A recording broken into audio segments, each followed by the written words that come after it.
Как успяваш да се фокусираш върху едно нещо обаче, защото много хора в момента, те дропшипъри, не бяха, какви не бяха там, криптоманяци, те ходят навсякъде, защото търсят успеха навсякъде. Как ти се фокусираш?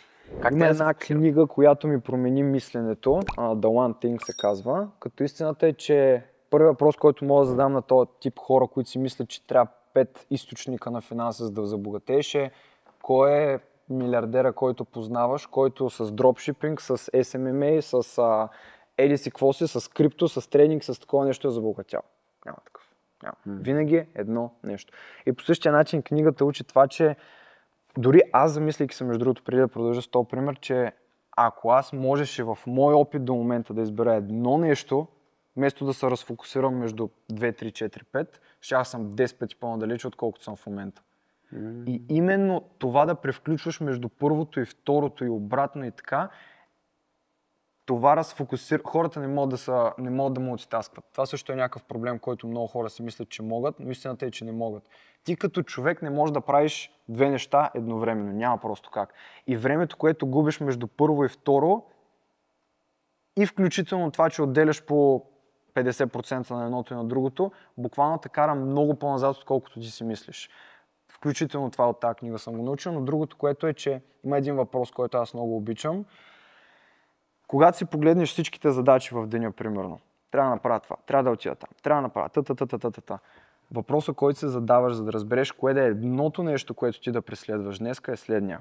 Кое е едното нещо, което след като изпълня, всичко останало става по-лесно или незначително.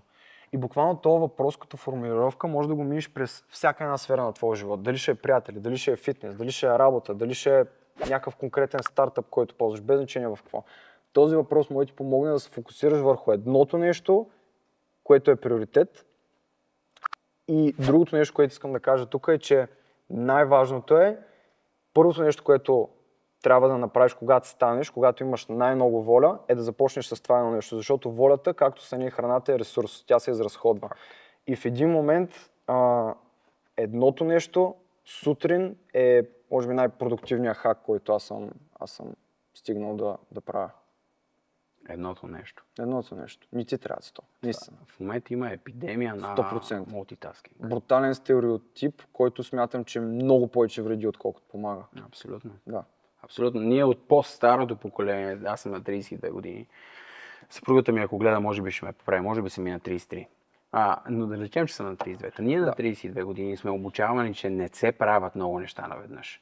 И когато последните години работя с много хора над твоята възраст, виждам, че те искат да са навсякъде. И когато аз им споделя нещо подобно, което ти сега споделяш на аудиторията ни, да се фокусират в едно нещо, нещо ми казват, да, аз се фокусирам върху парите. Това е това, което ми казват. Изкарването на пари.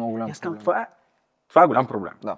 Много. От всяка една гледна точка. Имаме 58 секунди, искам за 58 секунди да ми кажеш защо фокусирането върху парите е наистина голям проблем. Защото парите е нещо, което идва и се тръгва така или иначе. То не те определя теб като човек. За мен най-важното нещо, без значение в какво правиш, е ти да се изградиш като човек, да можеш да решава проблеми, защото имайки тези умения, без значение в коя точка на живота си, ти може да се оправиш. Ако имаш просто пари, ще ги изразходиш и няма да си човека, който може да ги управлява. И заради това аз смятам, че всички богати хора, които са хейтите и така нататък, аз не им са кефа на имането, а на хората, които са станали за да го имат това нещо. Окей. Тоест не се фокусирайте върху парите, фокусирайте се да станете хора, които привличат пари, но... Перфектно. Точно така казвам. Окей, great.